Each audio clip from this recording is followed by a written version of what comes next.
now that we are back to our regularly scheduled programming here, figured it'd be time to, it's about time at least, to wrap up the Vanguard's weapons.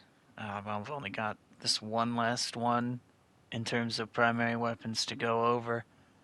Now, the Vanguard has the Melta, a shotgun, a burst rifle with the instigator, but the Oculus is a fully automatic bolt gun. Now, I don't know why it's called Oculus. I don't know why it has this name. It has a scope on there, but we do not use it whatsoever. When you actually try to, it just zooms in, the crosshair and not into a scope like with the instigator. So I don't know why it's called that. I'm sure one of the folks in the tabletop side of things knows exactly why. You know, I'd leave it up to them. I'd let them tell you because they're way more knowledgeable about that than I am. But as far as it goes in game here, it's probably the least picked for a good reason. I don't think it's bad. Let's get that out there. As far as like decency of the weapon goes, it's kind of middle of the pack. You know, it's fully automatic, but even the upgrade that has accuracy and stability stuff like built into it, it's still kind of the spread on this thing, the grouping of shots is actually kind of a little whack, but it's something you can manage. It's not going to be as laser precise as the instigator's bursts are, but these things do, the Oculus here, these things bullets here, they do good damage at least, but I don't know. Man, it's like I said, middle of the pack kind of weapon here. It's really for the kind of people that like a full auto over a shotgun or a burst as far as options go. It's like mid range to close range, but not melee range, you know what I mean? That's where it thrives. And it's kind of like this, right? I think it's going to take more than a mag for you to down like a warrior, right? For execution and everything. But like half of the mag and a gun strike, a few melees, and he's usually dead, executable. I have footage of it later in the video, you'll see it. For the most part, though, this is a fodder killing weapon. This is like, you use this thing on hordes, right? But there's a slight problem with that. The 35 round mag, I feel like I'm reloading more than I am shooting this thing, but to be fair, I do get lost in melee combat too, so half of the time the weapon doesn't even get to see use because I just knife everything. But if you're going to use this thing, just keep in mind that the variant I'm using, which accuracy variant, I just feel like I'm reloading all the time. I know that there is a variant with a lot more reserve ammo and I think a larger mag, but honestly, if it is a little less damage, it's not. I feel like I'm gonna be reloading just about the same amount, even if I had 40 to 45, but a little less damage in it than I do with the 35 and the current amount of damage that I'm doing. I don't know. That's one of those things that you would have to try and see for yourself if it is actually, worth it. But let me tell you something. This isn't like the end all be all kind of weapon. It's not gonna save you from situations like this, okay? Barely anything would save you from this. Divine intervention probably wouldn't even help you, alright? It would be pretty much borderline miracle to make it out of scenarios like this. But if you have good teammates, sure, you can win those. Like, that's a no brainer. But in this situation right here, ruthless difficulty, just bots, yeah, there's no saving me. I don't even think the Melto would have done that because I would have had to put myself in danger to get shots off whenever these guys are just danger everywhere. But anyway, you're just going to have to accept, those situations happen. You're not always going to win the fights. Sometimes you're going to go down. It's just a way of life in this game. But the right weapon choice does matter in scenarios, of course. It's just, there are going to be insurmountable odds at times.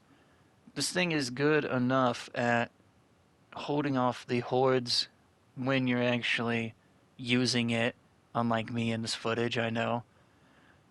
But just it's okay. Just trust me a little bit here. I'm not gonna try and oversell it. Not gonna use crazy hyperbole and be like, "Oh, it's insane. Oh my God, you gotta try." No, it's a decent choice for the people that want to actually try something different than just Melta or whatever else you're using these days, you know. It's not gonna just carry you, you know. It's a tool in the toolkit to be used accordingly, you know. It's one of those things that you get a feel for where it should be used at and where it shouldn't be. It just comes with time with using the weapon, you know? I mean, that happens with everything you use in games like this. You just learn it over time and see where it's good, see where it's not. The Oculus is like the most middle of the pack a weapon could probably be. I mean, like I said, it's not the best against Majoris and above. It's decent enough at like chip damage, okay?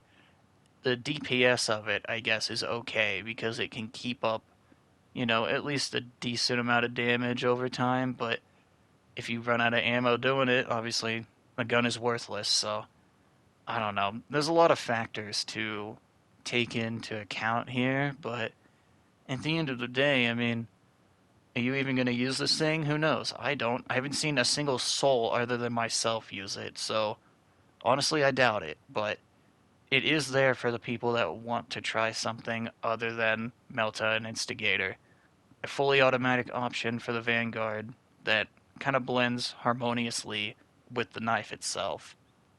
Now, I try to show y'all footage from just ruthless difficulties and whatnot, and this is a pretty good example of it actually being decent, but like, to me, in this zone, why isn't there more enemies? You know, on it's not the highest difficulty, but second to highest now. It just didn't feel like enough. So if you get a decent roll like this, where you can just mow through everything, you know, it's whatever. But whenever they start sending in more and more, you'll start to see kind of where the cracks start to show on this gun. Like I said, middle to close range just before the melee range is its ideal area. Otherwise, it has just so much spread. If you full auto it, you basically have to burst the gun. And if you're going to burst the gun 24/7, you might as well use the instigator because it's only a burst and it'll keep its, you know, laser like rounds on target no matter what. It's just so steady. This thing, it sprays like a goddamn bullet hose, you know, like it's everywhere. But it does do good damage. I mean, it's not hard to do good damage against fodder, right? But it's still decent enough for you to get the job done with it once you get used to it and all that, sure. But you're probably sitting there like, why would I even use this damn thing? What is this guy going on about? I mean, you probably wouldn't use it, but if you need stats to back it up, like here's a few, you know, a couple, I mean, of just in-game screens of like, this is what it can do, okay? But yeah, for the most part, most of you folks aren't going to touch this weapon with a 10-foot pole because you're either playing another class that doesn't even have the thing, or if you're on Vanguard, you're using one of the two other options more than likely. But this thing isn't a bad choice. It's just the other choices are, I mean, okay, one's a Melta, which is insane. We all know this. And the Instigator is really solid option that, you know, it can keep good pressure on Majoris and whatnot enemies. Majoris and above, depending on your aim and everything, you can actually get decent enough damage output. And, you know, if you're playing with certain team compositions, it's probably one of the better options because if they're all within close range, you want to be able to cover the mid range. Like, everything except for the Melta can do that for you. It's just the Instigator does it better than the Oculus. I mean, it's just because Instigator is steadier with its shots. The grouping on the bullets is far, far better for longer range shooting. And that's why this Oculus here, it really shouldn't even be an assault rifle. It's really more akin to a submachine gun, where it's kind of one of those things that would feel light and fast, but since it's a bolt gun, it's massive, I mean, we do have SMGs that are bolt guns, but still, this thing is just slightly too large for an SMG, and it teeters on that boundary between SMG and AR. So I don't know if that sounds interesting. Like, try it out and see for yourself. I mean, like I said, it's a bullet hose, so you kind of have to learn the grouping a bit and get used to actually trying to use it at a range. Because for the most part, yeah, as you can see, it's mostly going to be melee fighting for a lot of it. Because I mean, how many melee units are there in comparison to the range guys? So yeah, a lot of the time, guys like me gets lost in the melee whenever I'm trying to use a weapon that does fit the loadout, but doesn't always land in certain scenarios where I need it to land. It's just how it is. It's not always gonna be the best option, but it's a good option.